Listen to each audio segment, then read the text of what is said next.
ये YouTube channel, और हम कंटिन्यू कर रहे हैं बेसिकली फिजिक्स कॉन्सेप्ट का जो सीरीज है, और उसमें हम देख रहे हैं सेंटर ऑफ मास के कुछ कॉन्सेप्ट और उस कॉन्सेप्ट पे कुछ बनने वाले अच्छे लेवल के सवाल।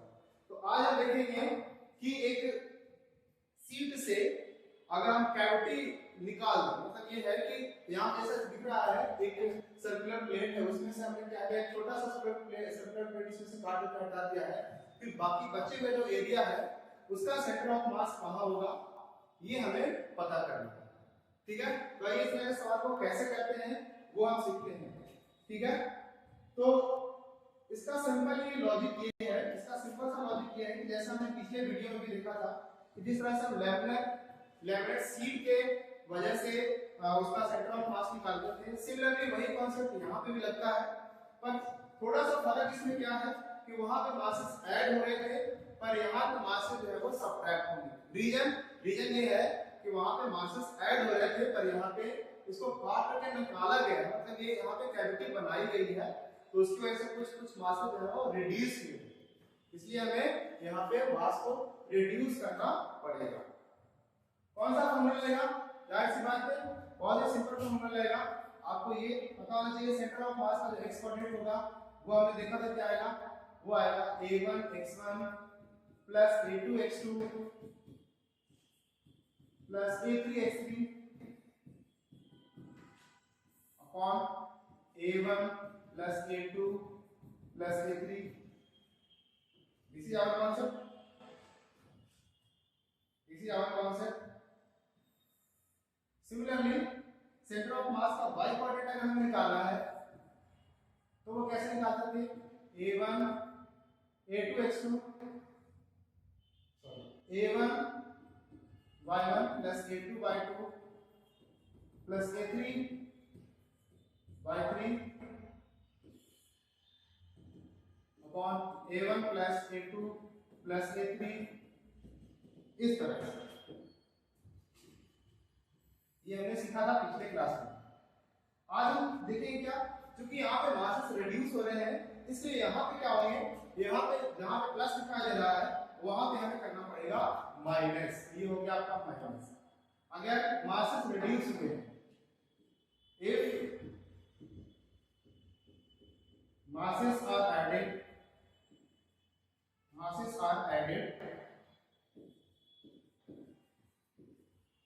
तब क्या होगा, हमें प्लस करना है, और इफ masses are reduced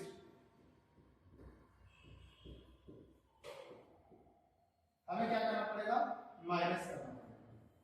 तो इस चीज का हमें ध्यान रखना है।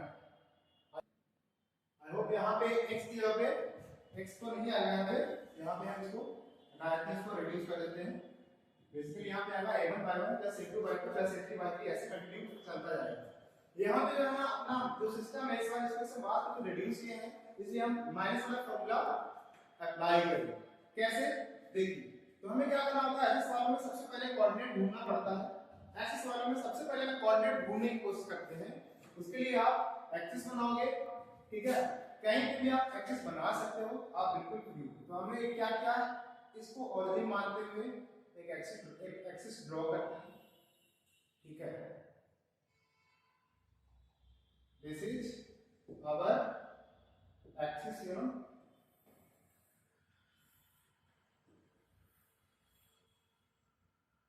कहीं से भी हम एक्सिस ड्रॉ कर सकते हैं, बी आर। यहाँ पे गिवन ये है कि जो बड़ा वाला रेडियस है, इस बड़े वाला रेडियस का जो है, बड़ा वाला जो सर्कल है उसका रेडियस आपको आर दिया हुआ है, इट इज गिवन आर, और ये जो छोटा वाला सर्कल है उसका रेडियस आर बाय 2। अब आपको निकालना है कि सेंटर ऑफ मास कहां पे है।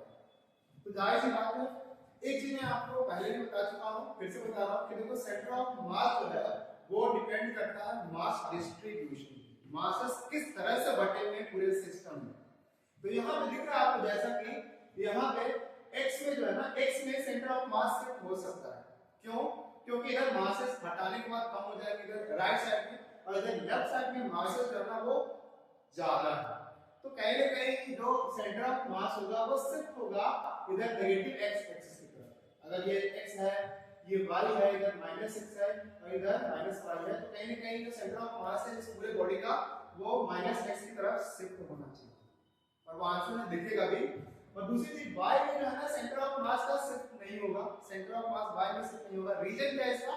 रीजन ये है कि y में सेंटर ऑफ मास वहीं पे रहेगा, क्योंकि इसमें y में अभी भी मास का डिस्ट्रीब्यूशन सिमेट्रिक ही है।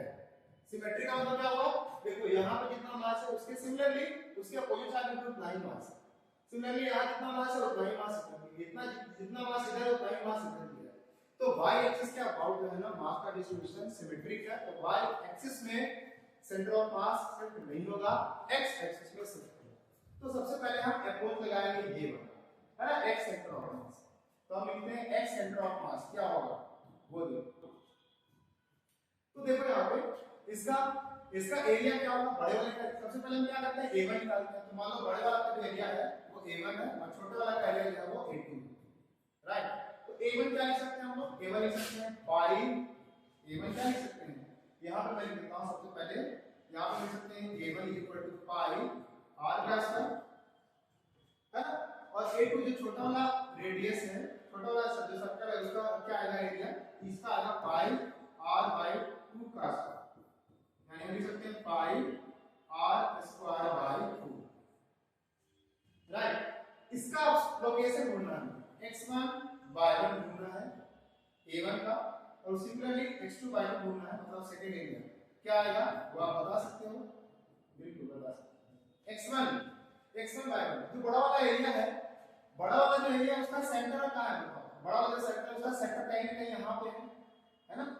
आपने पढ़ रखा है कि जो सर्कल होता है, जो क्या कह सकते हैं, जो सर्कुलर प्लेट होता है उसका जो सेंटर ऑफ मास होता है उसके बिल्कुल सेंटर पे होता है।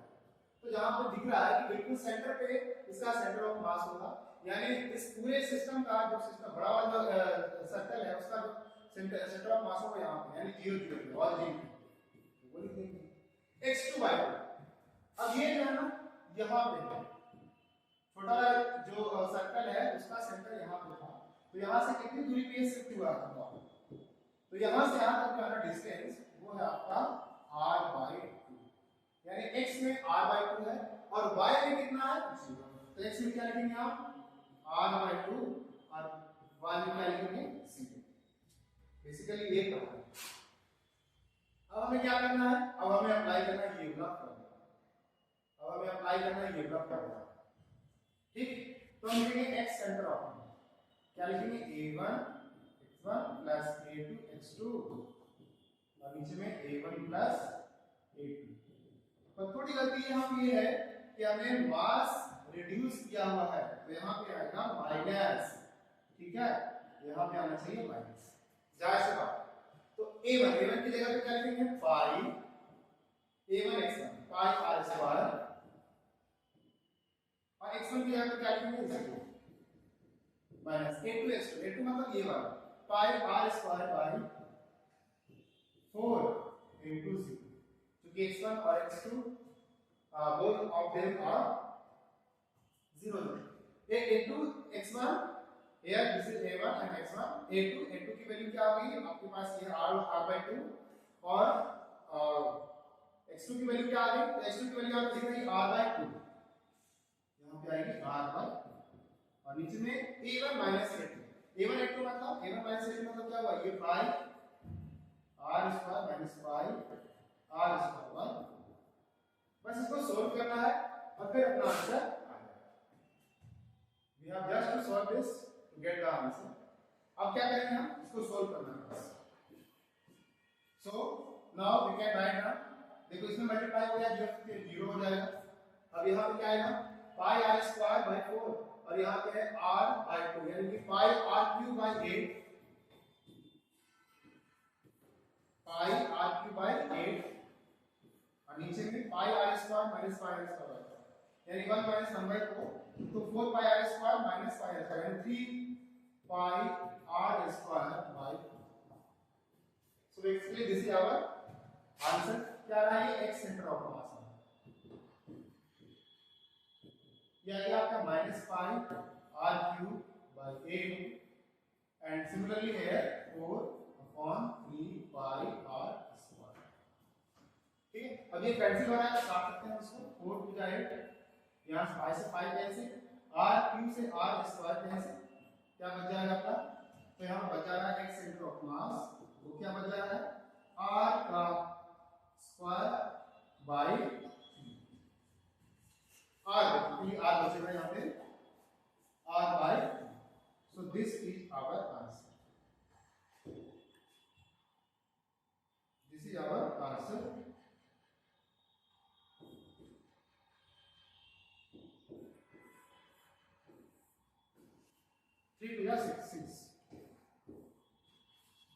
ठीक है। तो हमने क्या किया, इस भाई से कॉन्सेप्ट को हमने सिंपल वे में आपको समझाने की कोशिश करी है। ऐसे ही और वीडियो के लिए आप हमारे चैनल को सब्सक्राइब करें, वीडियो को ज्यादा से ज्यादा शेयर करें बच्चों, ताकि आप बच्चों को भी फायदा हो सके। मिलते हैं फिर नेक्स्ट वीडियो में, तब तक के लिए keep on watching, thank you very much.